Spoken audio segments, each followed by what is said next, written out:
네. 시간이 되었으므로 목포 에스라 성경 강좌를 제가 기도하고 시작하겠습니다. 하나님 아버지, 베풀어 주신 사랑과 은혜와 진리에 감사를 드립니다. 아버지 하나님의 말씀을 사랑하고 사모하며 또한 아버지 하나님의 사랑을 강구하는 이렇게 백성들을 한자리에 모이게 하시고 하나님의 말씀을 상고하게 하시고 기록된 원목적대로 바르게 이해하기를 원하는 저희들을 이렇게 한자리에 모이게 하시니 감사를 드립니다. 우리가 말씀을 대할 때, 상고할 때 우리에게 은혜를 베푸사 보는 눈과 듣는 귀와 깨닫는 마음을 허락하셔서 성령이 주시는 지혜와 총명과 명철함으로 말씀을 잘 알아듣게 하시고 또한 그 깨달은 바를 우리가 이 땅에서 삶으로 실천하면서 하나님 나라가 확장되는 데 앞장서는 그런 충성된 종으로서의 삶을 살아낼 수 있도록 선한 길로 인도하여 주시옵소서. 시작합니다. 마치는 시간까지 아버지 하나님께서 함께하여 주시고 성령의 밝은 지혜의 길을 인도하여 주실 줄로 믿고 감사드리며 예수 그리스도의 이름으로 기도하옵나이다. 아멘. 네, 감사합니다. 예. 안녕하십니까. 네. 자, 오늘은, 지난 시간에 이어서, 네, 혈루증 앓는 여인의 그 치유 사역까지 살펴보았죠. 혈루증은 이제 혈루증하고 달라서 혈루증은 피가 안 멈추는 병이고, 여기서 이제 혈루증은, 아, 굉장히 그 유출병이라고 그래가지고, 어, 남녀 뭐 할 거 없이 성인 남자 여자들이 그 이 당시에는 이제 의학이 굉장히 열악해서 아, 뭐 일종의 이제 성병이나 성인병 뭐 이런 여러 가지 병들이 이제 났을 때 거의 뭐 대책이 없죠. 네.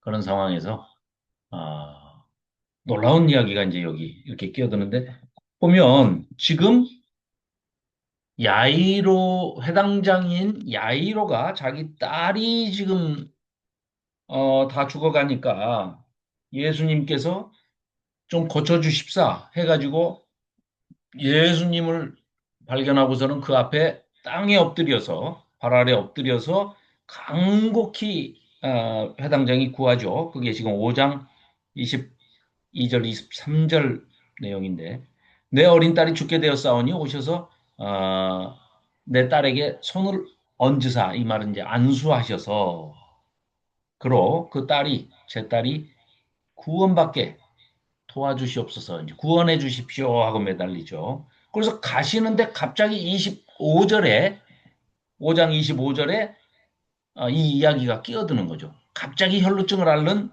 한 여자가 있는데 하면서 탁 끼어듭니다. 우리가 저 앞에 레위기 한번 15장을 한번 볼까요? 레위기 15장. 창출 레위기 15장. 맨 앞에 출애굽기 다음에 레위기 15장. 레위기 15장에 보시면은요. 몇 쪽이냐면 170쪽입니다. 구약 170쪽. 자, 19절부터 19절부터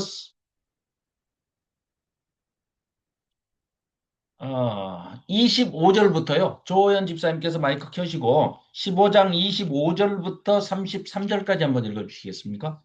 레위기 15장 25절부터. 네. 만일 여인의 피해 유출이 그의 불결기가 아닌데도 여러 날이 간다든지 그 유출이 그의 불결기를 지나도 계속되면 그 부정을 유출하는 모든 날 동안은 그 불결한 때와 같이 부정한즉 그의 유출이 있는 모든 날 동안에 그가 늘 눕는 침상은 그에게 불결한 때의 침상과 같고 그가 앉는 모든 자리도 부정함이 불결한 때의 부정과 같으니 그것들을 네, 만지는 자는 다 부정한즉 그의 네, 옷을 빨고 물로 몸을 씻을 것이며 저녁까지 부정할 것이요 그의 유축이 붙이면 이래를 센 후에야 정하리니 그는 여덟째 날에 산비둘기 두 마리나 집비둘기 새끼 2마리를 자기를 위하여 가져다가 회막 문 앞 제사장에게로 가져갈 것이요 예, 제사장은 그 1마리는 속죄제로 다른 1마리는 번제로 드려 유출로 부정한 여인을 위하여 여호와 앞에서 속죄할지니라. 네, 너희는 이와 같이 이스라엘 자손이 그들의 부정에서 떠나게 하여 그들 가운데 있는 내 성막을 그들이 더럽히고 그들이 부정한 중에서 죽지 않도록 할지니라.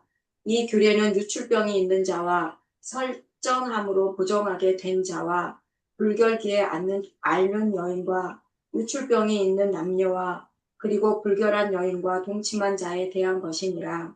아멘. 아멘.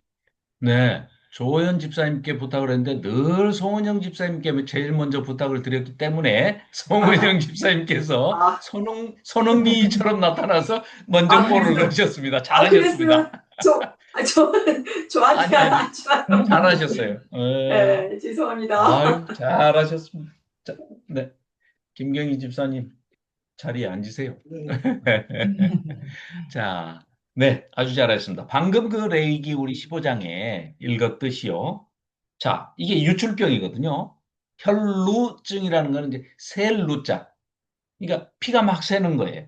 자, 그러면 방금 읽어봤지만 두 가지. 제가 그래서 19절부터 읽을까, 25절부터 읽을까를 잠시 고민을 했던 게 이제 너무 길어서 그냥 25절부터 시작을 했는데요. 19절부터 이렇게 쭉 보면 유출이라는 게 두 가지입니다.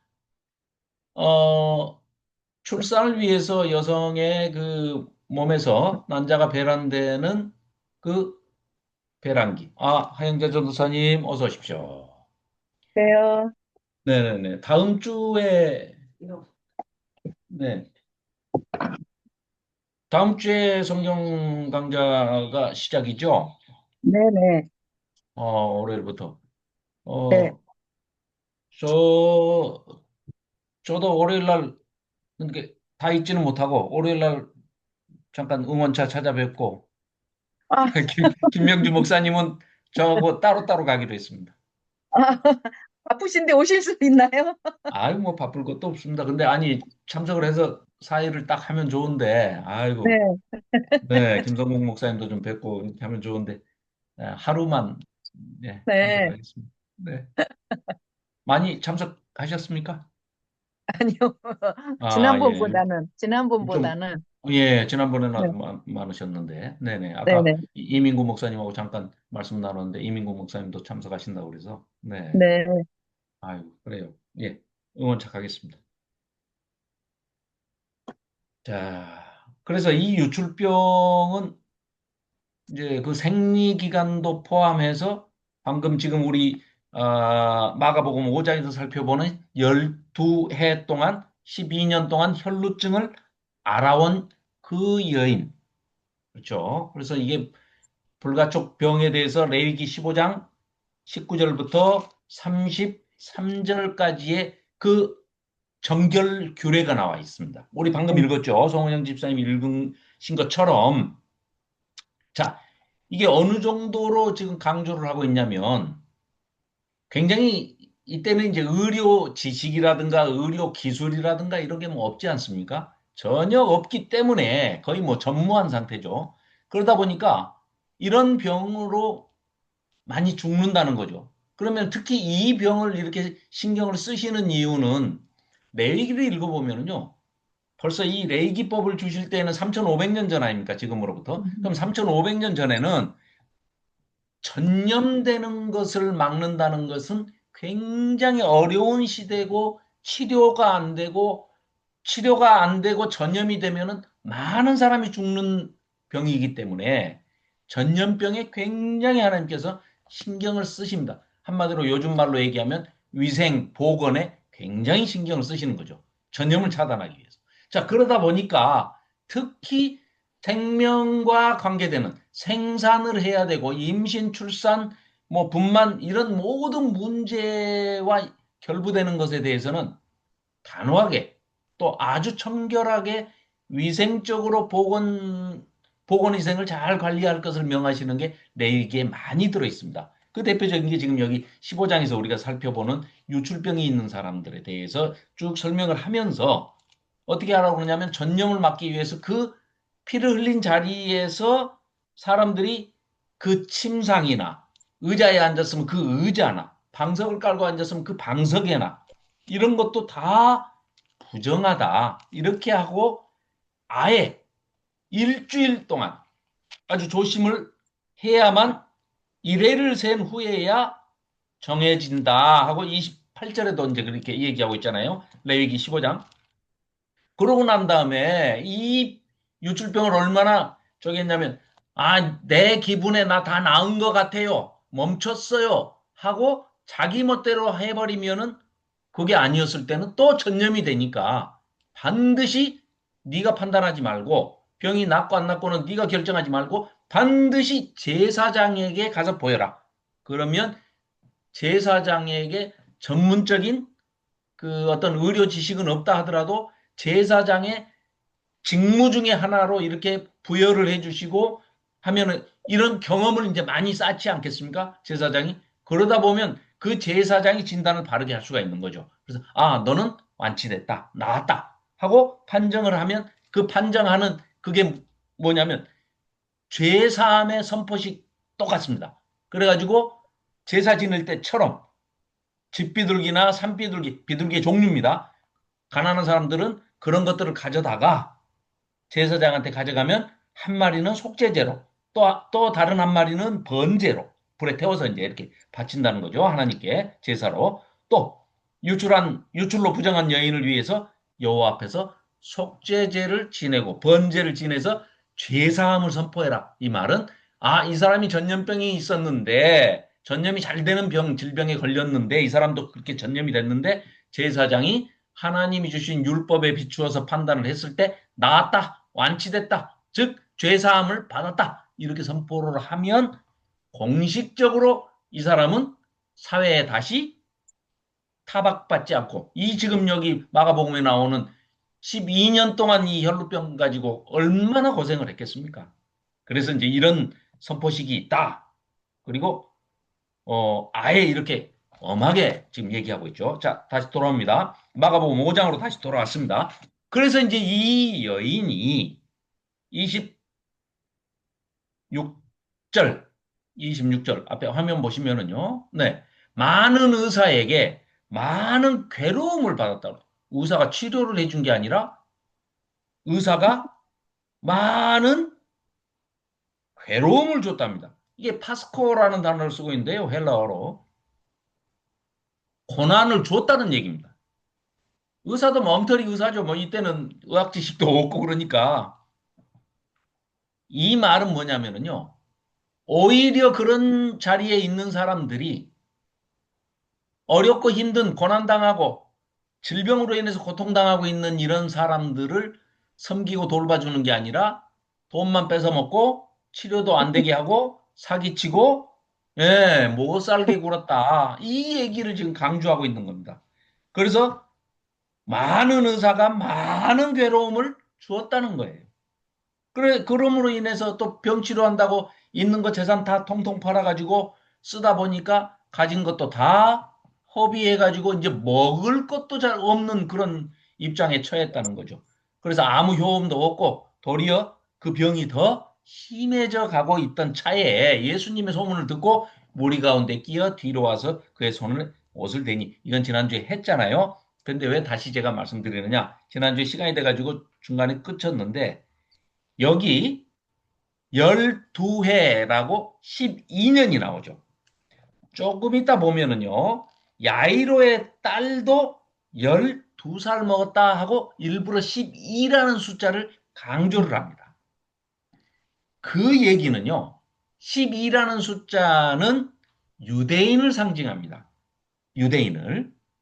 그래서 유대인을 상징하면서 지금 사역의 초기에는 예수님께서 유대인들을 대상으로 귀신도 쫓아내시고 또 죽기 사역도 하시지만 이런 그 유대인들을 먼저 가르치고 복음을 전파하고 병을 치료해주고 귀신을 쫓아내고 이런 사역들을 유대인을 대상으로 했다 하는 것을 상징적으로 보여주는 게 12회 혈루증을 앓은 여인, 이 유대인이란 얘기를 빙 이렇게 돌려서 얘기하고 있는 겁니다. 마찬가지로 야이로의 딸도 12살이다. 일부러 그렇게 밝히고 있는 거예요. 그래서 역시 마찬가지고 오병이어도요. 오병이어로 12광주리가 남았더라. 그 말은 대상이 유대인이었다는 겁니다. 오병이어의 기적을 베푸셔가지고 거기에 있는 남자, 성인 남자 수만 5천 명이었더라. 그러면 대략 한 15,000명에서 2만 명 정도 되겠죠. 여자도 뭐 또 어린아이들도 같이 이렇게 왔다면 그런 정도의 숫자에 먹이셨다라는 얘기는 무슨 얘기냐? 유대인들이었다. 대상이. 그 얘기입니다. 그러니까 칠병이어 기적 때는 어떻게 합니까? 4천 명을 먹이시잖아요. 그건 이방인이에요. 그러니까 그런 내용도 이제 우리가 읽으면서 보시면서 읽으시면 좋겠습니다. 자, 그래가지고 예수께서 이제 능력이 옷에만 손을 댔는데도 이 여인의 믿음이 이렇죠. 옷에 손을 대도 보십시오. 이는 내가 그의 예수님의 옷에만 손을 대어도 구원을 반드시 받을 거야라고 이 여자가 믿었다는 겁니다. 그 생각에 의지했다는 거예요. 그래서 그 믿음을 보시고 예수님께서 이 여인에게 따라 내 믿음이 너를 구원하였다. 이렇게 선포하시지 않습니까? 자, 그래서 이 혈루증 앓은 여인은 알죠. 몸에 이상이 있다는 걸 그냥 딱 알았어요. 그 피가 흐르던 게 딱 그쳤단 말이죠. 몸에 깨달으니라. 그런데 예수님은 뭐 하나님이시니까 그러시기도 하겠지만 능력이 자기에게서 옷자락을 만졌는데 빠져나갔다는 것을 아셨다는 거예요. 스스로 아시고 무리 가운데 돌이켜서 말씀하시되 누가 내 옷에 손을 대었느냐 하고 물어보십니다. 그러니까 물어보시니까 제자들은 아이고 이렇게 사람들이 많이 둘러싸가지고 에워싸고 있는데 미는데 뭐 누가 뭐 옷자락에 손 댔는지 아이고 그거 모릅니다. 몰라. 이제 지금 이런 얘기죠. 누가 그 옷 손댄 거 그 신경 쓰지 마십시오. 이런 얘기죠.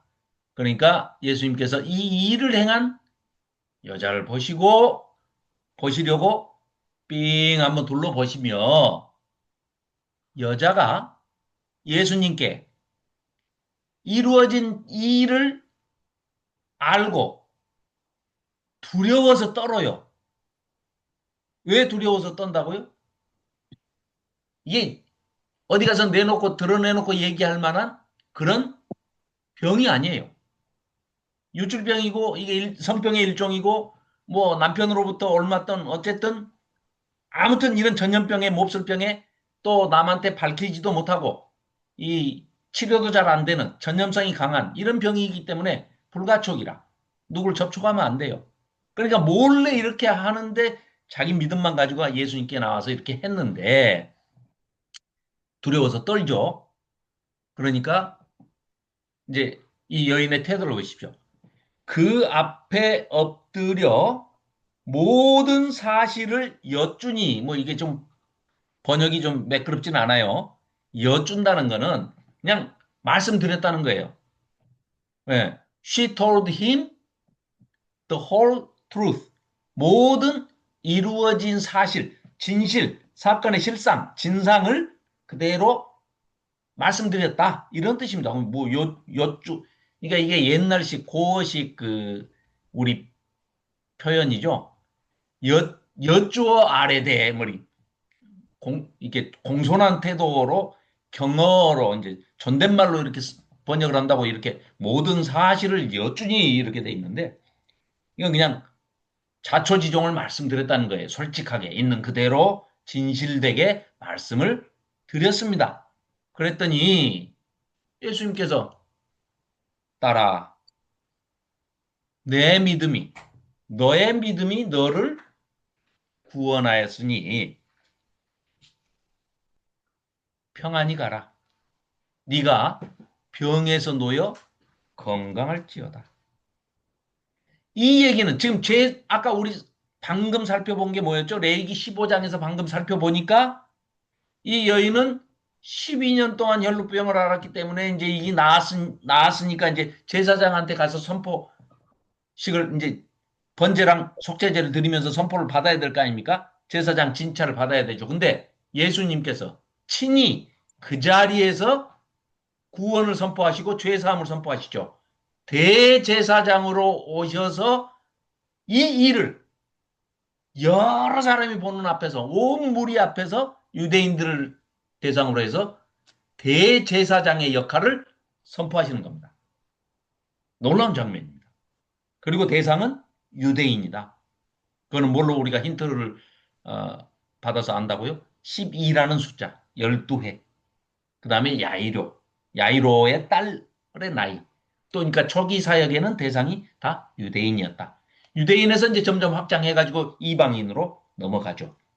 그 과정을 지금 우리가 보고 있는 겁니다. 자, 그래서 자 이제 이 여인은 예수님이 레위 지파도 아닌데 아론의 후손도 아닌데 대제사장의 선포를 하고 계시는 것을 처음으로 역사적인 예수님을 만나서 대제사장으로서의 사명을 선포하시는 그런 장면의 주인공으로 등장한 겁니다. 참 영광입니다. 자, 그래서 평안히 가라. 건강해라. 말씀을 하십니다. 자, 35절부터 우리 지난번에 이거 35절부터 43절도 안 읽었나요? 네, 그럼 네. 새로 다시 읽겠습니다. 자, 조호연 집사님께서 마이크 켜시고 35절부터요. 마가복음 5장 35절부터 43절까지 읽어주시면 좋겠습니다. 아직 예수께서 말씀하실 때 회당장의 집에서 사람들이 와서 회당장에게 이르되 당신의 딸이 죽었나이다. 어찌하여 선생을 더 괴롭게 하나이까? 예수께서 그 하는 말을 곁에서 들으시고 회당장에게 이르시되 두려워하지 말고 믿기만 하라 하시고 베드로와 야고보와 야고보의 형제 요한 외에 아무도 따라옴을 허락하지 아니하시고 회당장의 집에 함께 가사 떠드는 것과 사람들이 울며 심히 통곡함을 보시고 들어가서 그들에게 이르시되 너희가 어찌하여 떠들며 우느냐 이 아이가 죽은 것이 아니라 잠다 하시니 그들이 비웃더라. 예수께서 그들을 다 내보내신 후에 아이의 부모와 또 자기와 함께 한 자들을 데리시고 아이 있는 곳에 들어가사 그 아이의 손을 잡고 이르시되 달리다고 마시니 번역하면 곧 내가 내게 말하노니 소녀야 일어나라 하심이라. 소녀가 곧 일어나서 걸으니 나이가 12살이라 사람들이 곧 크게 놀라고 놀라거늘 예수께서 이 일을 아무도 알지 못하게 하라고 그들을 많이 경계하시고 이에 소녀에게 먹을 것을 주라 하시니라. 아멘. 네. 자, 이건 아주 유명한 이제 사건이죠. 이 사건은 지금 어, 지금 원래 이 일이 어땠습니까? 이제 거기를 가시고 계시는 중에 갑자기 지금 이 혈루증 앓는 여인이 중간에 이제 끼어들었죠. 이 마가복음을 읽으실 때 눈여겨보실 대목이 이런 겁니다. 마가복음에서 많이 쓰고 있는 문학적인 기법이 뭐냐면요. 뭔가를 강조할 때요. 흔히 우리 샌드위치 기법이라고 그러지 않습니까? 앞, 뒤로 비슷한 내용을 이야기하다가 그 가운데에다가 강조할 것을 딱 집어넣어요. 그래가지고 지금 회당장 야이로의 딸을 살리러 가시는 그 장면 사이에다가 혈루증 앓는 여인 이야기를 딱 집어넣어놓고 유대인을 향하여 대제사장의 선포를 하시는 예수님의 그 치유사역을 강조하는 이런 걸로 보이는 거죠. 이런 것들이 굉장히 많이 나옵니다. 샌드위치 기법이. 자, 그래서 그런 것들은 이제 나올 때마다 제가 말씀을 6장에서도 이제 나오는데 그거 소개해 드릴게요. 그런 부분들을 눈여겨보면 참 재밌습니다. 자, 35절. 이제 이러고 있는데 지금 회당장 야이로는 얼마나 마음이 급하겠습니까? 자기 딸이 지금 12살 먹은 딸이, 어? 거반 죽게 생겼는데, 빨리 가도 시원찮을 판에 지금 가고 있는데, 뭐, 예수님이, 어차피 좀 만졌으면 그냥 그런가 보다 하고 가시지. 그 여인을 또 불러 세워가지고, 이거 또 죄사함 선포하시고, 막 이렇게 하시는 사이에, 마음이 급해서 발을 동동 구르고 있는데, 야이로, 집에서 와가지고, 사람이 와가지고, 세상에 당신 딸이 죽었습니다. 하고 보고를 하는 거죠. 야이로의 집에서 와가지고 사람이. 그러니까 이제 더 이상 요 랍비, 예수님, 랍비를 괴롭게 하지 마십시오. 이제 끝났습니다. 이런 얘기예요. 그러니까 이 말을, 그 보고하는 말을 회당장 야이로한테 그 집 하인이 와가지고 보고하는 말을 옆에서 예수님도 빤히 들으셨을 거 아닙니까? 그러면 이제 얼마나 놀래고 낙심을 하고 아주 하늘이 무너지는 그런 애통한 마음에 비탄에 빠져 있을 이 회당장 야이로에게 그 마음을 아시기 때문에 불쌍히 여기셔서 뭐라고 말씀하십니까? 두려워하지 말고. 그러니까 예수께서 그 하는 말을 곁에서 들으시고 회당장에게 이르시되 두려워하지 말고 믿기만 하라. 굉장히 대조적이죠. 누구랑요? 조금 전에 봤던 12회 혈루증을 앓았던 여인한테는 예수님께서 그 여인은 말 한마디도 않고 몰래 와가지고 자기 병이 부끄럽고 창피하고 나서지도 못하기도 할 뿐만 아니라 옷자락만이라도 손을 대시기는커녕 접촉하면 큰일 나니까 부정해지니까 예수님까지 부정해지게 할 수는 없고 어떻게 옷자락만이라도 만져보자 하고 했던 그 믿음, 그 피스티스가 구원을 했다. 네 믿음이 너를 구원했다라고 이렇게 칭찬을 하셨는데 여기서는 지금 정반대의 얘기죠. 소위 유대교의 회당의 장이에요. 지금으로 말하면 뭐 아주 엄청 큰 교회의 당회장이에요. 그런데 이 야이료 회당장한테 제발 두려워하지 말고 이 믿음 없는 자야 제발 나를 믿어라. 이런 말씀을 하고 계시는 겁니다. 굉장히 대조적이죠. 그렇게 두려워하지 말고 믿기만 해라 하시고 베드로와 야고보와 야고보의 형제 요한 요 세 삼총사를 딱 데리고 아무도 따라옴을 허락하지 아니하시고 해당장 집에 들어가시니까 떠든다는 게 사람들이 막 이제 뭐 왁자지껄 했겠죠. 대성 통곡도 하고 뭐 왁자지껄 하고 이제 이런 상황이죠. 떠드는 것과 사람들이 울며 심히 통곡하고 있는 것을 보시고 예수님께서 깜짝 놀랄 말씀을 하십니다. 뭐라고 하십니까? 너희가 어찌하여 떠들며 우느냐? 야이로의 딸 이 아이가 죽은 것이 아니라 잔다. 여기서도 지금 딸, 저 위에 34절에서도 그 혈루증을 12년 앓았던 그 여인에게 따라, 또 똑같이 따라 이렇게 얘기를 하거든요. 다 똑같은 단어를 쓰고 있습니다. 그런데 거기에 대해서 이제 뭐 너무 큰 의미는 사실 둘 필요가 없고요. 그러니까 누군가의 아들, 딸 이런 의미가 강합니다.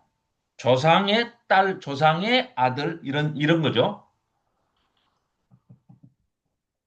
거기에는 이제 해석하는 학자마다 좀 다를 수 있는데요. 우리 그런 복음서에 보면 이런 거 기억하시죠? 날 때부터 소경인자가 저 사람은 부모의 죄 때문에 저 사람이 소경이 됐습니까? 자기 자신의 죄 때문에 소경이 됐습니까? 하고 제자들이 묻는 장면이 있지 않습니까? 그럴 때 저자의 부모의 죄도 아니고 저 사람의 죄도 아니다. 다만 하나님의 영광을 드러내기 위한 것이다. 라고 우리가 선뜻 이해가 안 가는 이런 말씀을 선포하시는 장면이 있었지 않습니까? 그래서 그건 함부로 인간이 하나님이 하시는 일을 다 알 수가 없기 때문에 그걸 뭐 온전히 안다는 거는 온전히 알면 우리도 하나님이에요. 그건 말도 안 되는 얘기고, 우리가 모르기 때문에 그런 영역에서 일어나는 일들은 하나님의 영역에서 또 예수님의 영역에서 성령 하나님의 영역에서 일어나는 일들은 하늘의 일은 사실 우리는 잘 모릅니다. 모르는 걸 자꾸 뭐라고 이렇게 어, 규명하고 규정하고 그걸 뭐 얘기를 한다는 것이 판단하고 뭐 이런 것 옳은 일이 아닙니다. 옳은 일이. 자, 그래서 거기에 대해서 죽은 것이 아니라 잔다. 이렇게 말씀을 하셔요. 그런데 이들의 반응을 보십시오. 이들은 어떻게 해요? 이 양반이 뭐 기적을 행하고 뭐 어쩌고 뭐 한다고 소문만 났지 죽은 거하고 잔 것도 구분을 못하는 사람이네 하고 그들이 비웃었다는 거예요. 그러니까 뭐 비웃든지 말든지 너희들이 어찌 하늘의 일을 알겠느냐 이제 속으로 그러시고 다 내보내셨다는 겁니다. 그 방에서 다 나가라 하고 그들을 다 내보내신 후에 아이의 부모와 그러니까 회당장 야이로 부부하고 또 자기와 함께 한 자들 방금 누구예요? 곧 삼총사 베드로 야고보 요한 요 세 사람을 데리고 아이가 눕혀져 있는 곳으로 들어가신 겁니다. 어, 잔다 그런 거는 뭐예요? 이따 깰 것이다. 그 말씀이죠. 그러니까 예수님은 살리실 거니까 자고 일어난 것처럼 깨게 하실 거니까 잔다 이러셨죠. 그래서 그 유명한 41절 이 아이의 손을 잡고 하나님께서 예수님께서 이렇게 말씀하십니다. 달리다 쿰 이게 뭐 여러분들 잘 아시다시피 아, 달리다 이 말은 소녀야 이런 뜻이에요. 네. 쿰 하는 게 일어나라 아람어입니다. 아람어. 그러니까 이게 이때는 우리 왜 그 저 일본 놈들이 우리나라를 무단 강제 점령해가지고 35년간 통치했지 않습니까? 1910년부터 1945년까지 35년간 지배를 하면서 얼마나 우리를 괴롭히고 우리 그 언어까지 말살시켜가지고 일본말이 많이 섞여서 쓰였지 않습니까? 그때를 생각하시면 됩니다. 35년에도 그렇게 하는데 지금 예수님이 태어날 당시만 해도요. 이미 계속해서 식민지 생활 천년입니다. 천년. 식민지. 500년. 586년에 남유다 멸망하고 난 다음에요. 왕조가 끊겼어요. 그래가지고 잠깐 BC 100년, 135년 이 어간에 독립운동 좀 해가지고 마카비 혁명 때 그렇게 해서 잠깐 독립을 쟁취한 적이 있고 그 외에는 500년 동안 식민지 생활을 했습니다. 그래서 뭐 그 전부터 생각하면 뭐 엄청나죠. 뭐 페르시아, 바벨론, 페르시아, 헬라, 로마 제국까지 다 계속해서 통치를 받았으니까요. 그러니까 말이 섞여 있어요. 그러니까 달리다 쿰 하는 것도 이게 그 아람어하고 히브리어하고 뭐 이렇게 이 섞여 있는 그런 말입니다. 그런데 이제 달리다 하고 쿰 이게 따로 이렇게 쿰이 일어나다. 일어나라 하는 얘기로 번역된 게 우리는 굼 이렇게 번역해 놨지 않습니까? 이게 이제 쿰입니다. 쿰. 그래서 달리다 달리다는 소녀야 이런 얘기고요. 이거 네. 이 말도 사실은 아람어의 음역이랍니다. 아람어. 아람어를 이제 히브리식으로 소리 나는 대로 읽은 것이 이제 델리타 이렇게 해야 되는데 그거를 달리다 이렇게 얘기를 한 거고요. 쿰 하는 거는 일어나라. 예. 이것도 아람어입니다. 자, 그래서 이제 아람어로 소녀야 일어나라. 하니 번역하면 곧 내가 너에게 명하노니 여기 이제 우리는 뭐 말하노니 소녀야 일어나라 하심이라. 그랬더니 소녀가 즉각 일어납니다. 곧 유디스 곧 일어나서 걸으니 갑자기 생뚱맞게 나이를 얘기해요. 아니 아이가 지금 죽은 아이가 살아나가지고 일어났는데 일어나서 걸었다 그러는데 12살 꼭 그걸 여기다 써야 되겠습니까? 유대인이라는 얘기를 강조하고 있는 겁니다. 네. 나이가 12살이라 사람들이 곧 크게 놀라고 놀라거늘 여기 놀라고 놀라거늘 예. 아주 그냥 도무지 이해가 안 갈 정도로 이제 놀라다 놀라다 뭐 이렇게 해놨는데 엑스타시스 놀라다 조금 이따 보면은요 예수님도 이 유대인들을 보고 굉장히 놀랍니다. 지금은 유대인들이 예수님 하시는 걸 보고 놀라고 놀랐다 이렇게 표현하고 있죠.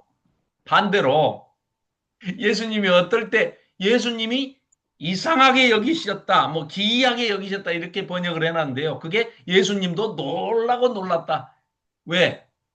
유대인들 앞에서 그렇게 많은 기적을 행하시고 죽은 사람까지 살려내시는 그런 기적을 행하셨는데도 안 믿더라는 거예요, 이 사람들이. 그래서 안 믿은 것을 보고 놀라고 놀라시더라.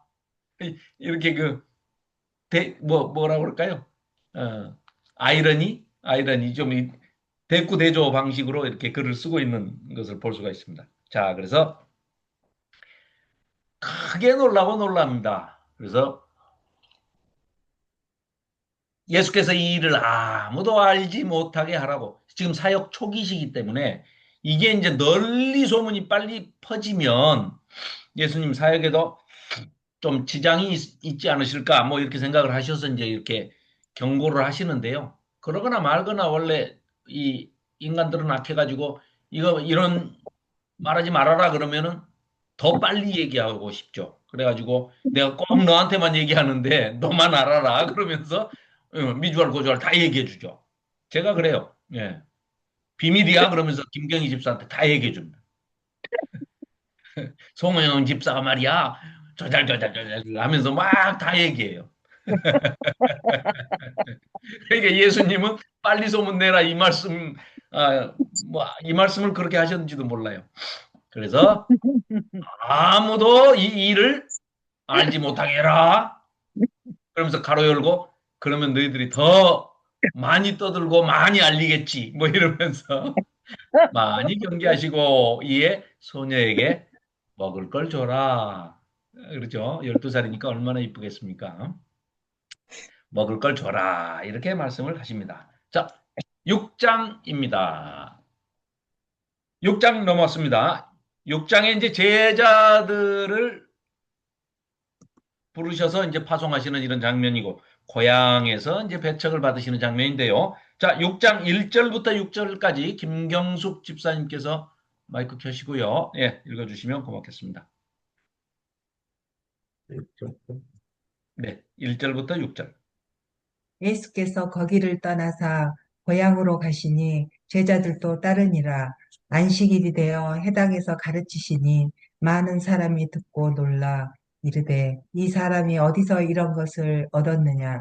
이 사람이 받은 지혜와 그 손으로 이루어지는 이런 권능이 어찌 됨이냐? 이 사람이 마리아의 아들 목수가 아니냐? 야고보와 요셉과 유다와 시몬의 형제가 아니냐? 그 너희들이 우리와 함께 여기 있지 아니하냐 하고 예수를 배척한지라. 예수께서 그들에게 이르시되 선지자가 자기 고향과 자기 친척과 자기 집 외에서는 존경을 받지 못함이 없느니라 하시며 거기서는 아무 권능도 행하실 수 없어 다만 소수의 병자에게 안수하여 고치실 뿐이었고 그들이 믿지 않음을 이상히 여기셨더라. 아멘. 예, 이들이 믿지 않으니까 예수님이 깜짝 놀라신 거예요. 야, 기이한 일이다. 내가 이렇게까지 했는데도 왜 안 믿나? 이런 말씀을 하고 계시는데요. 자, 지금 거기를 떠나사, 그러니까 이제 이 전까지 있었던 것은 다 가버나움에서 있었던 일이잖아요. 그죠? 가버나움은 이제 세관도 있고 그러니까 굉장히 큰 도시죠.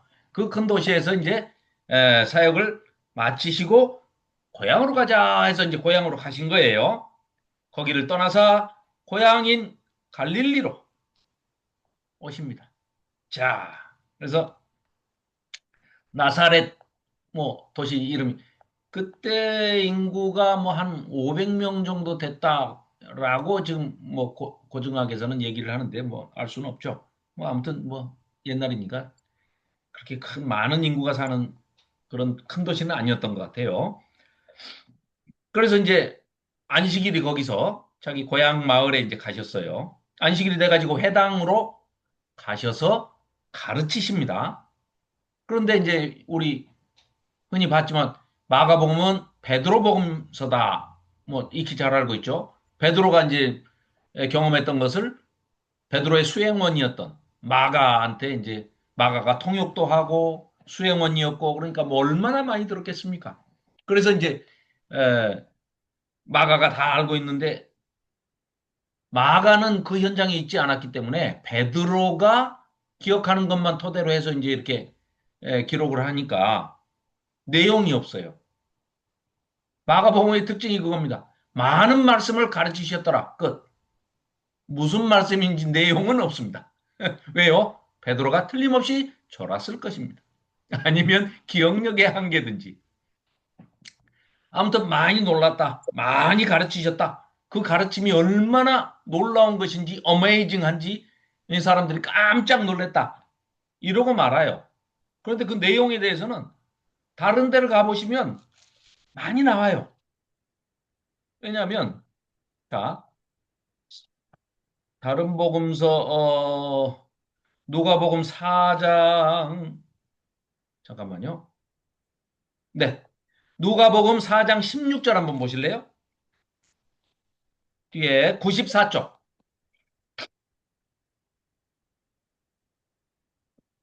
예. 94쪽입니다.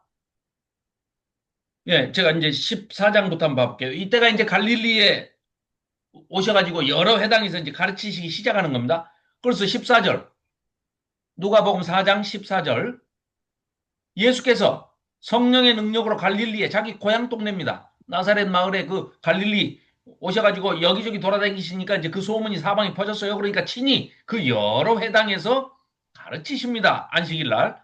그리고 이제 무사람에게 칭송을 받으시는데 어떤 내용을 가르치시냐면 구체적으로 누가는 기록을 하고 있습니다.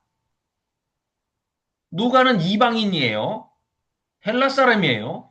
그럼에도 불구하고 어떻게 이 내용들을 이렇게 잘 아느냐? 실제로 돌아다니면서 고증을 하고 누가는 바울을 따라다녔거든요. 그래서 바울을 따라다니면서 이 예루살렘도 갈릴리도 나사렛도 뭐 이 동네들을 직접 다니면서 사람들을 만나가지고 인터뷰, 르포 직접 고증을 하면서 다 기록을 한 겁니다. 마리아도 자기가 만나봐요. 누가는. 예수님의 어머니 마리아도 만나가지고 마리아의 기도, 어떤 기도 하셨습니까? 그 내용도 듣고 기록을 합니다. 그러니까 당연히 이 사람은 회당에서 나사렛 갈릴리에서 무슨 나사렛 회당에서 무슨 내용을 가지고 설교를 하셨는지를 정확하게 기록하고 있지 않습니까? 16절. 나사렛에 이르사 안식일에 늘 하시던 대로 회당에 들어가사 성경을 읽으려고 딱 강대상의 앞에 서셨습니다. 근데 이때는 강대상이 없어요. 앉아서 이제 설교를 하십니다. 그런데 그게 이제 이 랍비들이 앉아서 설교하는 그 의자가 있는 거예요. 그래서 자, 선지자 이사야의 글을 이 회당장이 이제 갖다 드렸겠죠. 드리거늘 예수님께서 책을 펴서 이사야의 글 중에 이렇게 기록된 데를 찾으시니 어떤 말씀을 선포하시느냐? 이사야 61장 1절에서 2절 말씀입니다. 18절입니다. 주의 성령이 내게 임하셨으니 이는 가난한 자에게 복음을 전하게 하시려고 내게 기름을 부으시고 나를 보내사 포로된 자에게 자유를, 눈먼 자에게 다시 보게 함을 전파하며 눌린 자를 자유롭게 하고 주의 은혜의 해를 전파하게 하려 하심이라 하였더라. 희년 선포하는 그 장면을 이사야 선지자를 통해서 희년의 선포에 그 기쁨을 노래하고 선포하고 있는 그 장면을 이사야서를 가져 두루마리를 가져다가 펴시고 읽으시고 설교를 하신 거예요.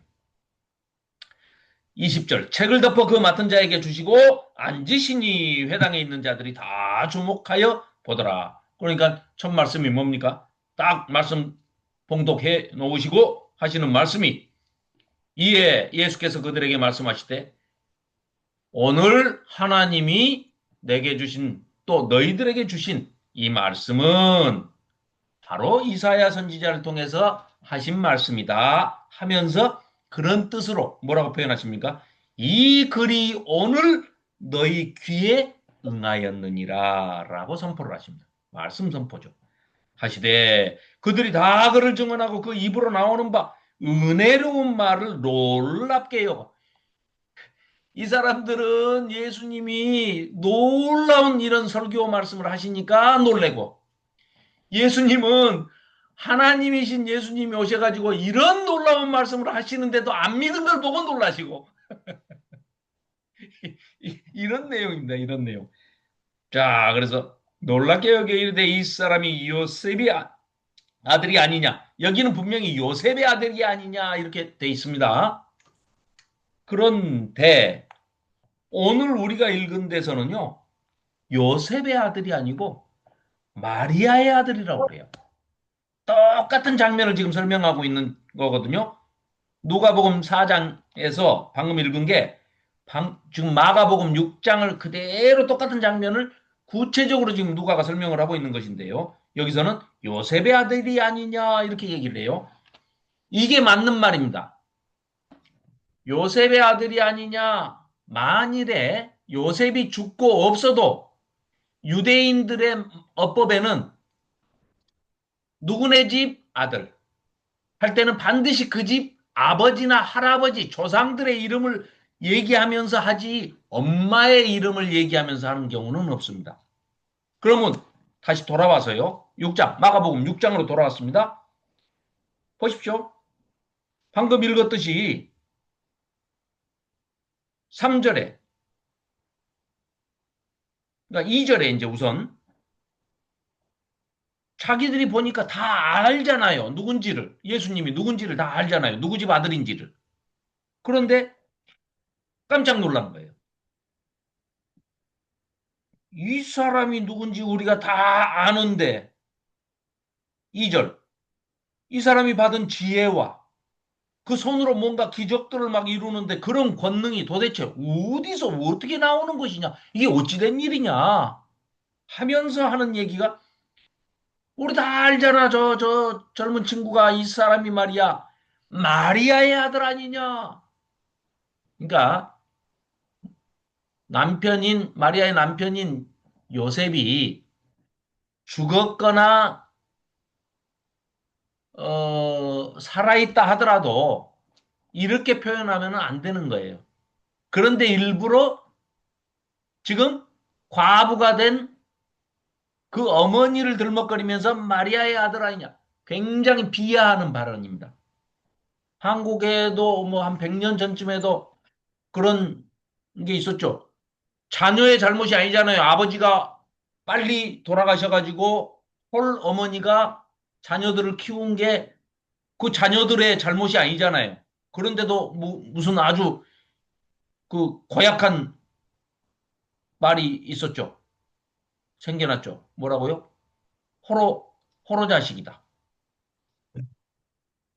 그게 뭐예요? 홀로 된 어머니가 키운 자식이다. 그래서 버르장머리가 없다. 아버지가 없어서. 이런 식으로 비하하는 그 발언이잖아요. 똑같은 겁니다, 이게. 지금 마리아의 아들 목수가 아니냐 하는 것은 뻔히 요셉의 아들인 줄도 알면서 발언을 하려면 요셉의 아들 아니냐? 방금 누가복음에서 살펴본 것처럼 그렇게 얘기를 해야 됨에도 불구하고 일부러 요셉이 뭐 죽고 없어도 이렇게 말하면 안 되는데 일부러 비하하기 위해서 마리아의 아들, 그것도 직업도 변변치 못한 어? 또 이 목수도 사실은 번역을 우리가 목수라고 해놓으니까 그렇죠. 떏돈이라고 해가지고요. 떏돈. 이게 잡부 이런 뜻입니다. 석공. 나무도 여기는 사실 귀에서 목수라고 해봐야 뭐 나무 일 할 게 없습니다. 목수 일 할 게 없어요. 공사장에 돌 깨가지고 그 돌을 다듬어서 뭔가 집을 짓거나 뭐 성전을 만들거나 뭐를 만드는 이런 데 동원되는 그런 그 자벽부, 뭐 그런 정도입니다. 그러니까 일부러 비하하느라고 그 내용이, 설교하신 내용이나 이런 게 어마어마한 지혜와 깜짝 놀랄 정도로 이게 도대체 사람이 이게 되는 일이냐 하고 이해가 안 갈 정도로 이름에도 불구하고 저거 마리아의 아들 아니야? 목수 아니야? 잡부 아니야? 그러면서 형제들, 동생들 이름을 쫙 나열을 합니다. 우선 우리가 그래서 밑으로 동생들이 네 명이 있었구나 하는 것을 알 수 있죠. 야고보, 그렇죠. 예루살렘 교회의 초대 당회장을 했던 야고보, 예수님의 동생 야고보. 아버지가 다르죠. 예수님은 하나님이 아버지시고 여기 나오는 야고보는 요셉이 아버지죠. 예. 또 둘째 아들은 이름이 아버지하고 이름이 똑같아요. 요셉 2세. 야고보와 요셉 2세와 유다와 시몬. 이렇게 되면 굉장히 흔한 이름들이죠. 그죠? 야고보, 요셉, 유다, 시몬. 다 12지파의 이름들입니다. 시몬의 형제가 아니냐. 그 누이들이 복수형을 쓴 거 보면은 여동생이 둘 이상은 있었는가 봐요. 이름이 안 나옵니다. 여동생은. 민주주의가 뭐 발달했네 뭐네 하면서 뭐 미국 얘기를 하지만 미국이 여성들이 투표를 한 게 불과 백 몇십 년밖에 안 됩니다. 그러니까 이 성경을 우리는 읽어보면은 굉장히 뭐 4천 년 전에도 남녀 평등을 얘기하고 계시잖아요. 성경은. 그런데 우리 인간들은 불과 한 100년밖에 안 된다니까요. 남녀 평등에 대한 개념이 조금 바로잡아진 게 굉장히 여성들을 힘들게 하기도 하고 아무튼 우리나라 뭐 대표적으로 남존여비 사상이 뭐 심각했죠. 자, 그래서 예수를 배척했습니다. 자, 왜 배척합니까? 빤히 안다 이거죠. 네 집 아들이고 뭐를 한지 직업이 뭔지 안다 이거예요. 그런데 그랬던 사람이 갑자기 이거 뭐 말씀 선포하시는 거나 기적을 행하시는 거나 이런 거는 정말 놀라울 정도인데 안 믿는다는 거예요. 중요한 것은 안 믿는다는 겁니다. 그래서 4절 예수께서 그들에게 이르시되 선지자가 자기 고향과 자기 친척과 자기 집 외에서는 존경을 받지 못함이 없느니라 하시면 이중부정으로 굉장히 복잡하게 해놨는데요. 자기 동네에서는 안 먹어준다 그 말입니다. 무시당한다 이 말이에요.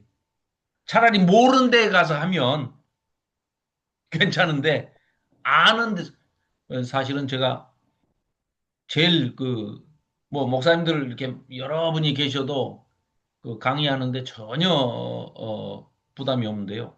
사실은 저를 제일 잘 아는 조호연 집사님 앞에서 이런 얘기하기는 굉장히 저로서는 부담이 엄청나게 큽니다. 왜냐? 65년 동안 어, 기저귀 안 찼을 때부터 시작해가지고 기저귀 차고 뛰고까지를 다 알고 계신 분이 제 형이기 때문에 제가 거짓말도 못합니다. 무슨 말도 못해요. 자기 고향과 자기 집에서 자기 친척들 앞에서 다 내용을 다 아는 분들 앞에서 무슨 존경을 받겠습니까? 힘들어요. 그 무지하게 힘듭니다. 특히 또 그러지 않습니까? 목사님들 어디 가서 이제 저기 하시면 큰놈하고 거룩하고 경건한 척 하고 있어봐야 사모님한테 물어보면 사모님이 제일 잘한다고 목사님의 비리를 다 알고 계십니다. 자, 그래서 고향에서는 나사렛에서는 갈릴리에서는 아무 권능도 행하실 수 없어.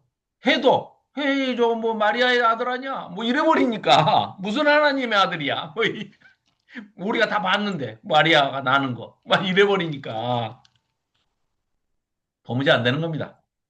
그래서 어쩔 수 없이 아무 권능도 기적도 그러니까 그냥 더 이상 안 하십니다. 다만 소수의 병자에게 안수하여 소수의 병자들만 고치실 뿐이었고 오히려 그들이 믿지 않는 것을 너무나 안타깝게 생각하시고 이상하게 여기셨더라. 다우마조, 다우마조, 다우마조. 아주 놀라고 놀랍습니다. 그래서 예수님께서 참 안타까워하시죠. 자, 다음 6절 하반절부터 이에 모든 촌에 두루 다니시며 가르치시더라. 여기서부터 자, 7절부터 13절까지 송은영 집사님 다시 한번 읽어주십시오.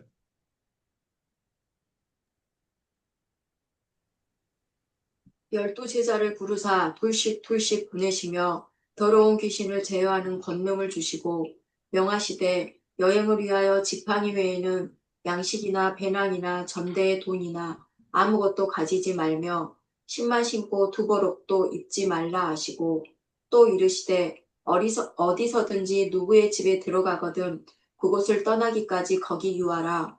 어느 곳에든지 너희를 영접하지 아니하고 너희 말을 듣지도 아니하거든 거기서 나갈 때에 발 아래 먼지를 떨어버려 그들에게 증거를 삼으라 하시니 제자들이 나가서 회개하라 전파하고 많은 귀신을 쫓아내며 많은 병자에게 기름을 발라 고치더라. 아멘.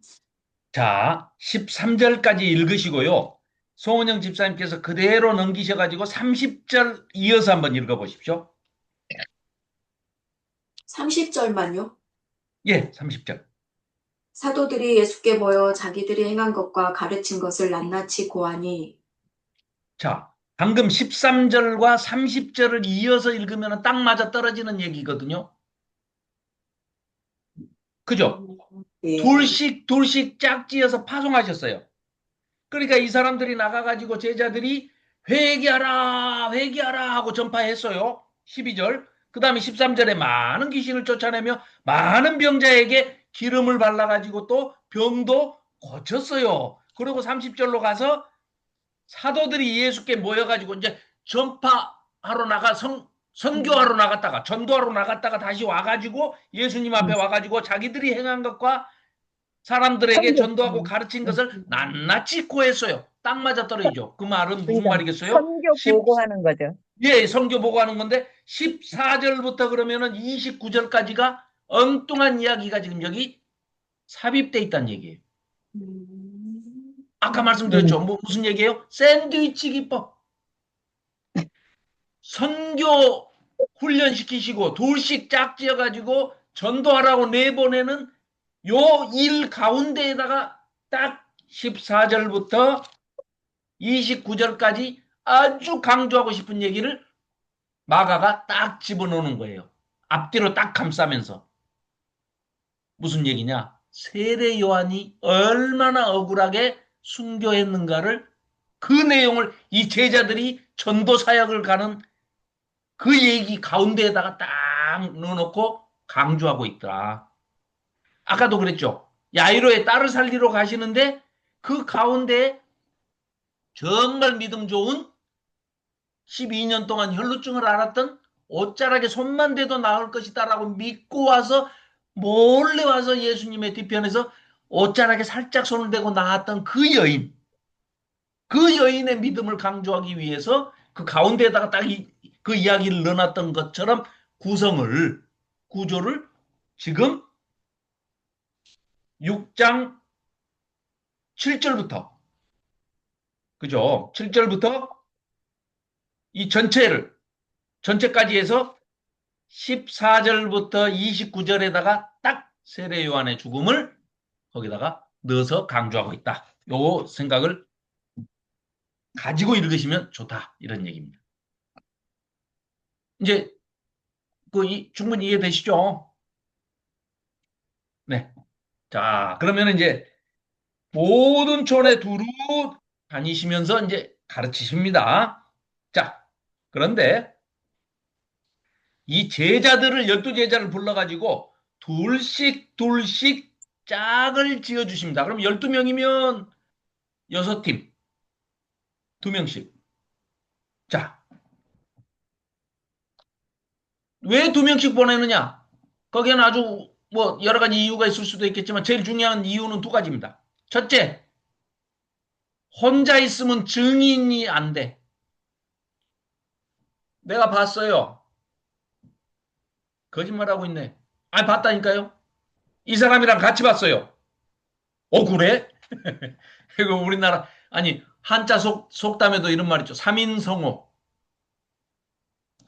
세 사람만 있으면 성호, 호랑이도 지어낸다. 만들어낸다고 말이에요. 무슨 얘기냐? 사람들 많이 모였는데 와가지고 누가 막 달려오더니, 오메 유달산에서 호랑이가 내려왔어요. 나 봤어요. 그러고 가. 미친놈. 유달산에 뭔 호랑이가 있어. 그러고 아무도 안 믿어.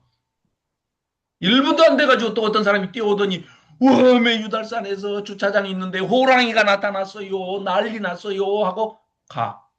어? 진짠가? 세 번째 사람이 와가지고 유달산에 호랑이 나타났어요. 빨리 도망가세요. 피하세요. 그럼 다 피할 겁니다. 삼인성호. 옛날에 조국이 그 사자성어를 인용해가지고 지금 교도소에 있는 조국 씨가, 조국 대표가 그런 얘기, 삼인성호라는 얘기를 했었는데, 증인의 그 기능은 둘 이상, 성경에 그러죠. 둘 이상 있어야만 증인의 증언의 효과가 있는 겁니다. 그리고 사역을, 하나님의 말씀을 전파하고 가르치고 전하고 병을 고치고 귀신을 쫓아내고 이런 일을 할 때는 최소한 둘 이상이 팀 사역을 해야 훨씬 효율적이고 사역에 효과가 있다. 그래서 둘씩 둘씩 짝을 짓는 것은 하나님이신 예수님께서 우리에게 알려주신 방법입니다. 전도의 방법입니다. 그래서 둘씩 둘씩 다 짝을 지어가지고 보내십니다. 그리고 더러운 귀신을 제어하는 권능을 주시고, 그리고 이제 명하시되 여행을 위해서는 지팡이 외에는 양식이나 배낭이나 전대에다가 돈이나 아무것도 가지지 말며. 이 얘기를 저도 지금까지 배울 때는, 사역을 하는 사람은 뭐 어떤 지갑에 뭐 어떤 돈도 넣어갖고 갈 필요도 없고 물질에 의존하지 말고 가서 이렇게 사역에만 전념해라, 이런 차원에서 이렇게 말씀을 하셨나 보다. 전도 여행을 위해서는 지팡이 외에는 양식이나 배낭이나 전대, 돈도 아무것도 가지지 말고 신만 신고 두 벌 옷도 입지 말고 한 벌 입은 채로 그러고 가라. 이런 뜻으로 했는 모양이다라고만 들었지. 이 말씀이 출애굽 때의 유월절에 출애굽하기 위해서 양의 고기를 서서 양고기를 쓴 나물에다가 급하게 먹고, 그것도 발효되지 않은 무교병을 구워가지고 먹는 둥 마는 둥 하고 길을 떠날 채비를 바로 하고 서서 지팡이 들고 허리띠 졸라매고 그러고 서서 먹고 가거라. 여기 땅 가면은 나가라 하는 그 출애굽의 이미지였다는 것은 요번에 알았습니다. 요번에. 한 번도 들어본 적이 없는데 이게 출애굽기 12장의 그 출애굽 장면을 이제 모티브로 해가지고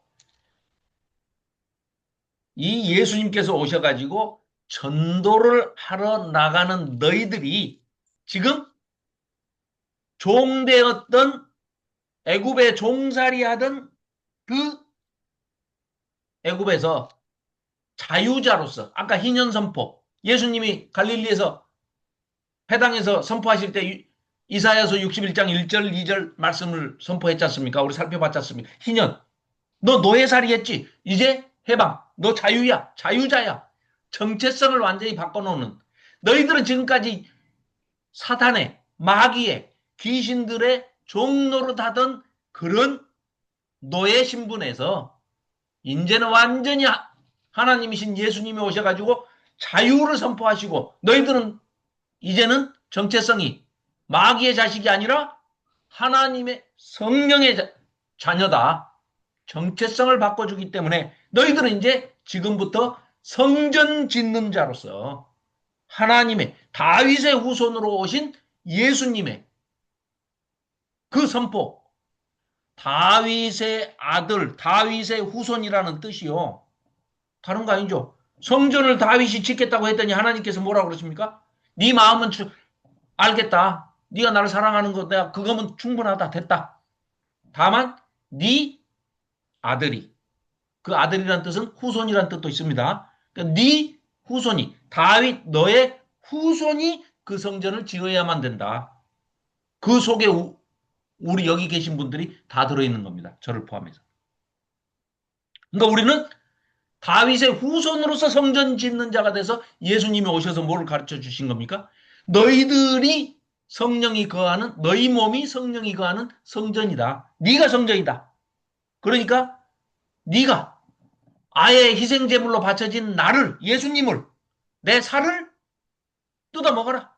찢어 먹어라. 으깨어 먹어라. 내 피를 언약의 피를 마셔라. 내가 희생제물로 바쳐줬고 내 피로 예수의 보혈의 피로 하나님과 세운 새 언약 신약 새 언약에 너희들은 성전 짓는 자가 됐으니 네가 성전이고 네 몸이 성전이고 네가 하나님의 아들이다. 그러니까 이제부터 너희들은 하나님을 아버지라고 불러라.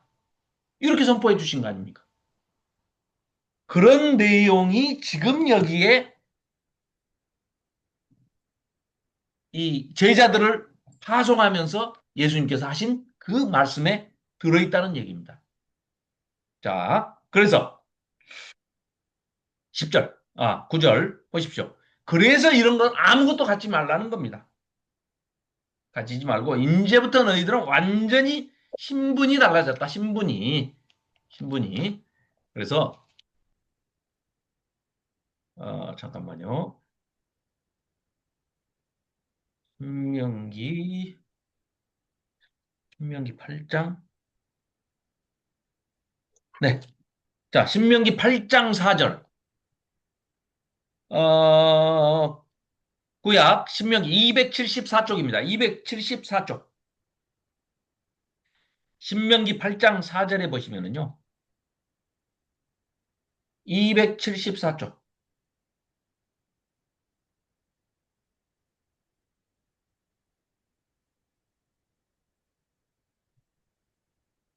찾으셨죠?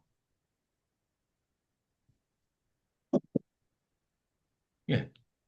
그러니까 신명기 8장 4절을 보면 274쪽을 보면 이 광야에서 너희들이 40년 동안을 살았지만 네가 입고 있는 옷이 네가 뭐 빨래를 한번 해봤냐? 이 옷이 닳아져서 헤어졌냐?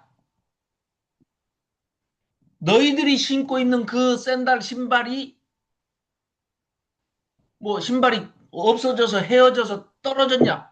아니다. 전혀 네 발도 부르트지 않고 옷도 헤어지지 않고 빨 필요도 없고 누가요? 하나님이 다 해주셨지 않습니까? 만나와 메추라기와 무리밥 반석에서 나오는 물로 생수로 먹여주시고 마시게 하시고 입히시는 것까지 하셨다는 얘기죠. 그 말은 뭐예요? 하나님이 책임질 테니까 너 걱정하지 말어. 너 하나님 일을 해.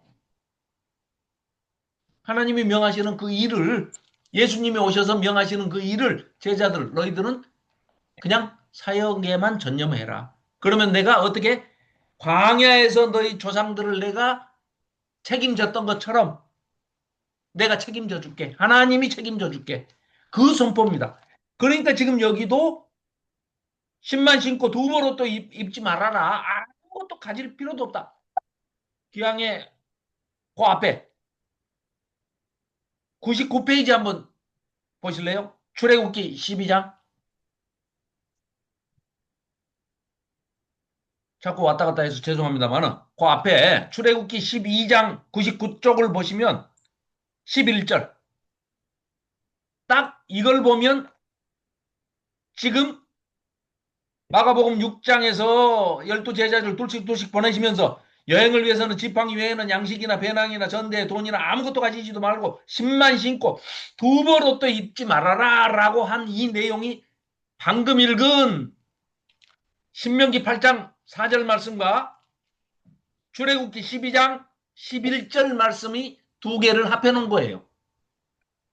보십시오. 99쪽 출애굽기 12장 11절. 너희는 그것을 이렇게 먹을지니 허리에 띠를 띠고 발에 신을 신고 손에 지팡이를 잡고 급히 먹으라. 이것이 여호와의 유월절이니라. 유월절은 장자의 죽음에서 네 생명을 하나님께서 지켜 보호해 주시고 죽음의 사신이 밀려들 때 예수님의 보혈의 피로, 양의 피로, 희생양의 피로 너희 집 문 인방과 문설주를 발라놓은 것을 보면은 죽음의 사자가 폴짝 건너뛰어서 유월해서 패스오버 해가지고 갈 것이다. 너를 살려줄 것이다. 그러고 너는 유월절 애굽에서 종살이하는 노예 살고 성전을 짓는 게 아니라 바로의 응? 신전이나 궁궐을 짓고 거기에 그 식량고나 짓던 그런 신전 짓던 자에서 자유자로 내가 자유인으로 정체성을 바꿔주고 신분을 바꿔주고 자유자가 되게 하시고 하나님께서 하나님의 성전 건축하는 성전 건축자로 세워줄게. 어마어마한 신분이 그냥 완전히 바뀌어버린 거죠. 애굽의 파라오의 종돼 갖고 잡신들 모시는 그런 잡신전 짓던 자에서 노예로서 짓던 자에서 하나님의 아들 되게 바꾸셔가지고 자유를 주시고 자유자로서 네가 자원해서 기쁨으로 하나님의 성전을 짓는 자로 내가 만들어주겠다. 이게 6월절의 숨은 뜻 아니겠습니까? 그런데 이거를 지금 예수님이 오셔가지고 제자들을 파송하시면서 이걸 지금 선포하고 계시는 겁니다. 이걸 이번에 알았다니까요. 진작 알았어야 되는데. 지금이라도 알아서 감사하죠. 네. 자, 그래서 또 이제 재밌는 얘기가 나옵니다. 또 이러시되 어디서든지 너희들이 전도하러 가가지고 누구네 집에 들어갔어. 그러면 그곳을 떠나기까지는 거기 그대로 있어라. 자꾸 이리저리 옮기지 말아라. 그 말이에요. 왜요?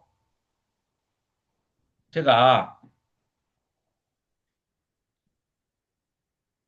어디 말씀을 이제 성경 강좌 초대를 받아가지고 말씀을 전하러 이제 갔습니다. 가가지고 만일에 거기서 어떤 분이 너무 기뻐서 저하고 계속 이제 밤에도 궁금한 거 질문도 하고 이렇게 하려고 자기 집에 와서 이렇게 먹으십시오 하고 자기 에, 집에 있는 방을 제공을 했습니다. 그래서 거기를 갔는데 아이고 애기들이 10명이야.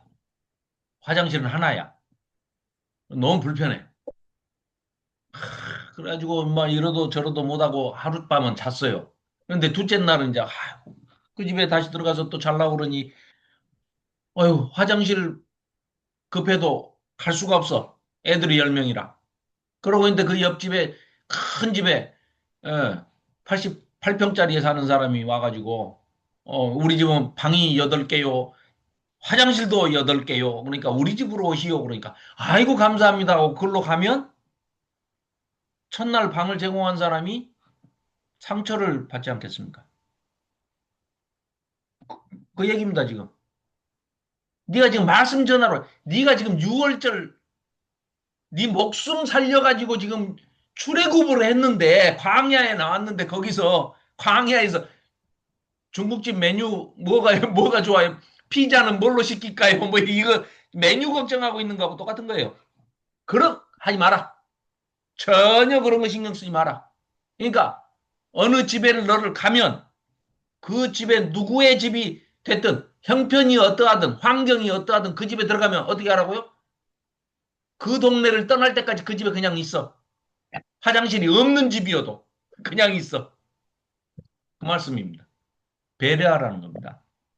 목적이 뚜렷한 사람은 뭐 환경이 뭐 조금 뭐 열악하고 허술하다 해가지고 그런데 신경 쓰지 마. 이런 얘기입니다.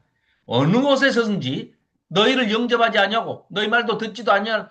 뭐 소 닭 보듯이 하고 뭐 전혀 무시하고 아이고 뭐 우리는 하나님 관심 없어요. 아이 먹고 살기가 더 힘든데요. 뭐 이러고 있는 사람들한테 가가지고 그래도 들어보시라니까요. 뭐 사정하러 가는 거 아니니까 그거 하지 마라. 그러면서 자기 옷에 묻어 있는 먼지를 그 집에서 나갈 때 탈탈 털어버리라는 거예요.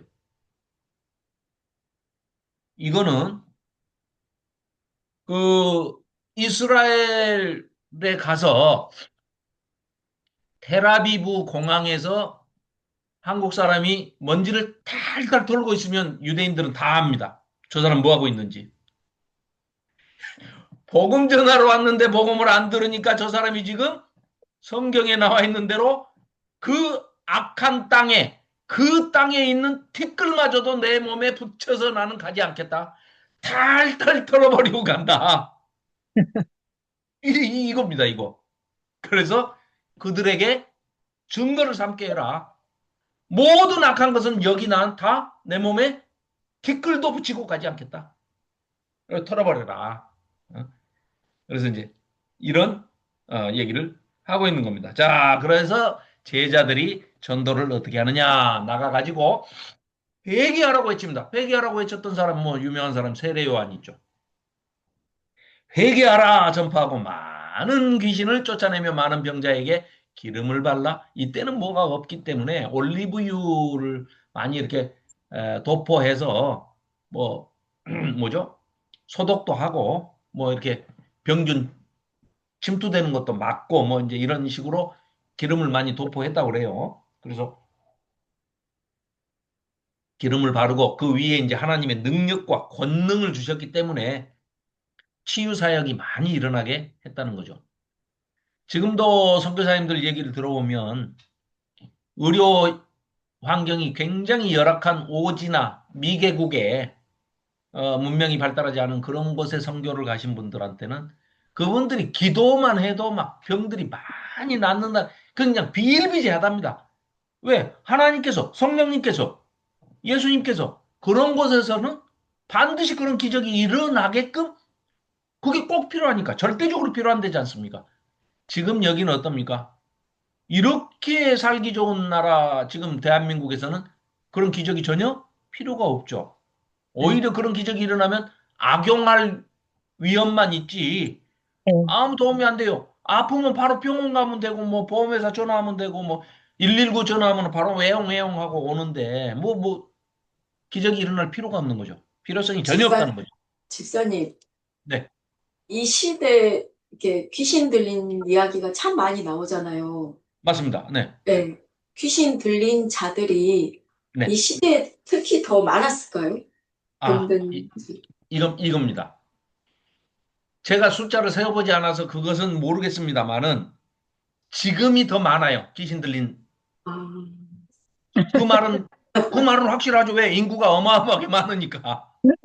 무슨 얘기냐? 그런데 왜 예수님이 오셔가지고 예수님의 사역을 얘기하면서 세 가지. teaching, preaching, healing. 이 세 가지 사역을 대표 사역이라고 꼽지 않습니까? 처음에 가르치시고, 그건 뭐예요? 하나님의 나라가 하나님이 통치하시는 나라가 하나님 나라인데 그 하나님 나라에 대해서 가르치시잖아요. 하나님 나라는 이런 나라야. 천국은 이런 거야. 우리 아까 지난번에 또 사장에서도 봤죠? 하나님 나라에 대해서 예수님께서 비유로 씨 뿌리는 비유와 겨자씨 비유로 하나님 나라 선포하셨죠. 자, 가르치시고 두 번째 전파하시고 전도하시죠. 12명을 데리고 세상에 시작하셔가지고 결국은 뭐예요? 온 인류에게 다 복음을 전파하겠다. 믿고 안 믿고는 니들 마음이고 전파하는 그 전도 사역은 preaching 그 전도 사역을 하시는 것. 세 번째 힐링 치료하셨어요. 치유하셨어요. 그 치유 사역에는 축귀, 축사라고 하는 귀신 쫓아내는 이게 있는데 왜 성경에 이렇게 많이 기록이 되어 있냐? 방금 송은영 집사님께서 매우 좋은 질문을 하신 거예요. 왜 이렇게 강조하다 보니까 맨날 귀신 쫓아내는 얘기만 하니까 아 옛날에는 다 귀신 들렸는 모양이다. 이런 지금이 더 많이 들렸어요. 문명이 발달하고 문화가 나빠지고 세상은 점점 악해지니까 악한 귀신이 활동하는 것은 지금이 더 많아요. 근데 왜 이렇게 많이 기록되어 있느냐? 첫째, 예수님이 오셔서 영의 세계를 우리에게 쫙 보여주셨기 때문에 모르던 사람들도 아, 저게 귀신 들렸기 때문에 저런 현상이 나타나는구나. 아, 저자들 속에 귀신이라는 전혀 우리가 몰랐던 영의 세계, 눈에 보이지 않는 악령들이 귀신들, 그 사탄의 졸개들이 귀신들이 들어가 있구나. 그 정체가 어떻게 해서 드러났어요? 예수님이 오셔서 쫓아내시니까 그걸 보고 아, 그 속에 귀신이 들었었구나. 알게 된 거죠. 즉 영의 세계를 보여주셨다. 그 말씀을 하고 있는 겁니다. 그걸 강조하고 있는 겁니다. 이 전까지는 구약을 보십시오. 구약에는 그런 내용이 없잖아요. 영의 세계에 대해서도 자세히 예수님처럼 설명하시거나 보여주시거나 아예 드러나게 귀신을 쫓아내시는 장면 이런 것들이 막 돼지떼로 들어가가지고 몰사하고 막 이런 거 없잖아요. 예수님이 오셔서 영의 세계를 우리에게 깨우쳐 주셨다. 눈에 보이지 않지만. 그래서 그게 강조되다 보니까 맨 귀신들만 있는 것처럼 그렇게 보이는 것입니다. 네. 자, 그래서 고치셨더라. 그런데 14절에 뜬금없이 이에 예수의 이름이 드러난지라 헤롯 왕이 듣고 이를 이게 뭐예요? 그러니까 아까 말씀드린 대로 세례 요한의 죽음을 강조하기 위해서 갑자기 이 샌드위치 기법으로 요 예수님이 오셔서 제자들을 파송하시고 또 파송 선교 보고를 받고 아까 하전도사님 말씀하셨듯이 선교 보고를 받고 하는 그 아주 자연스러운 이야기 가운데 생뚱맞게 지금 14절부터 29절까지가 뛰어 들어온 거예요. 삽입삽경이라고 그러죠. 삽입돼서 들어온 겁니다.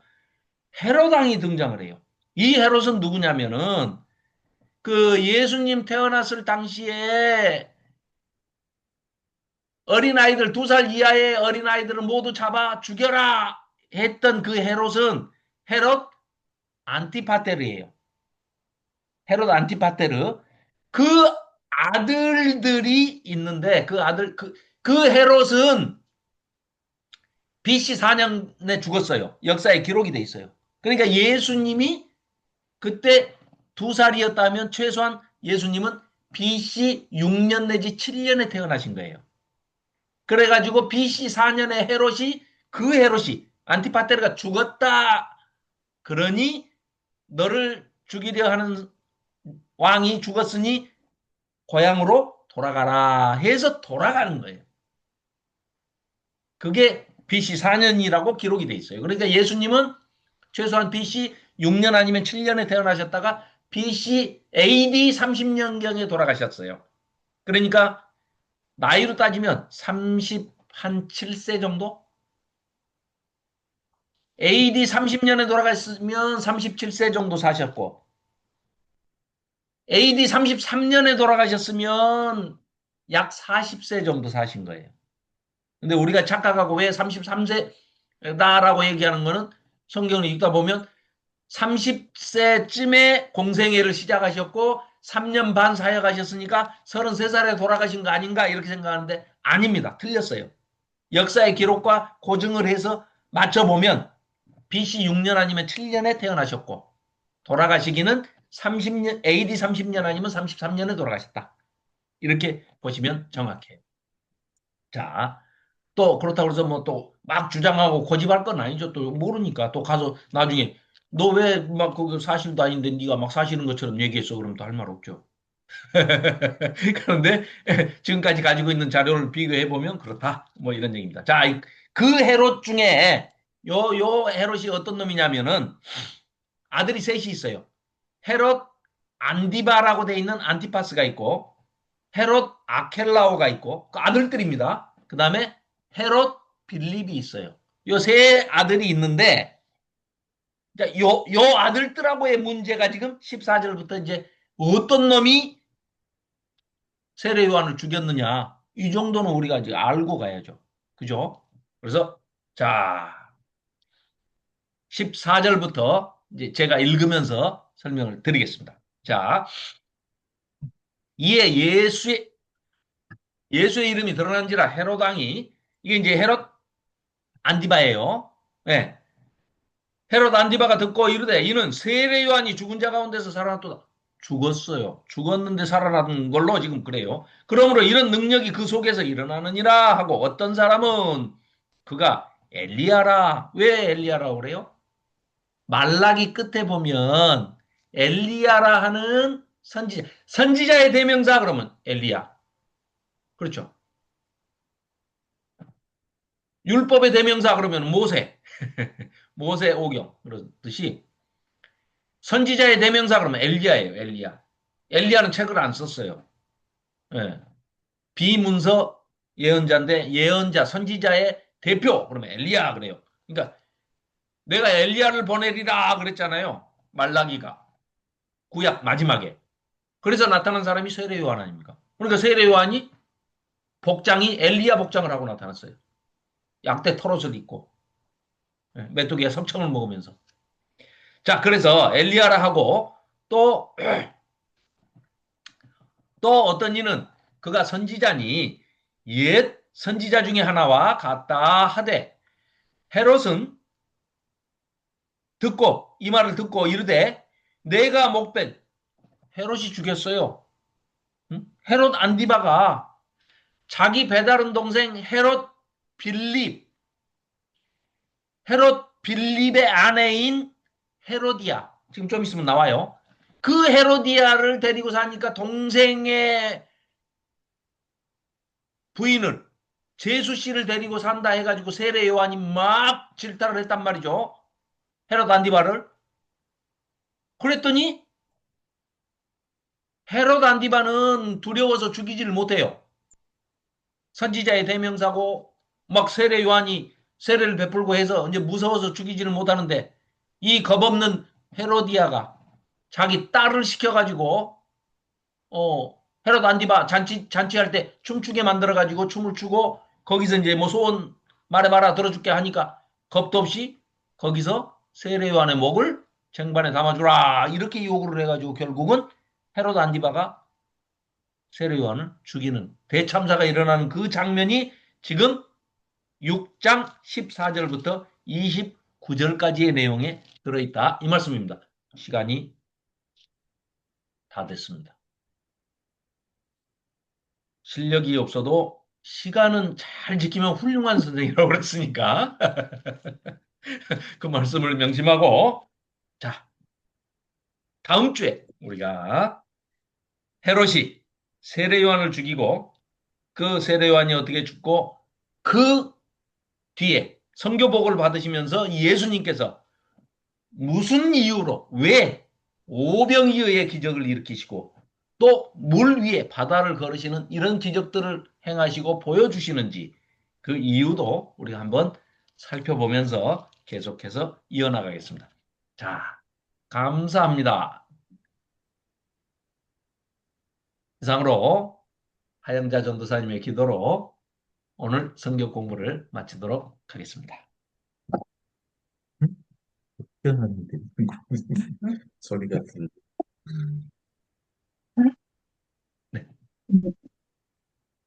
하나님 아버지의 사랑의 증표로 예수 그리스도를 저희에게 보내주셔서 그 크신 사랑을 저희들이 받아들이고 순종함으로 하나님을 아바 아버지라고 부르며 그 나라의 소망을 바라보며 이 땅 가운데 저희들이 살고 있지만 그러나 우리의 마음은 그 주소를 하늘에 두고 이렇게 살아가는 것이 그리스도를 통한 아버지 목적이었기에 오늘도 진리의 말씀을 통하여 우리의 마음, 주님께서 거하시는 우리의 마음을 청결하게 하시고 또한 아버지여 기록된 말씀에 새겨주시고 또한 그의 나라를 바라본 자녀, 아들, 딸들의 마음이 어떠한 마음으로 정신을 깨어서 살아가야 될지를 저희에게 가르쳐 주시니 또한 감사합니다.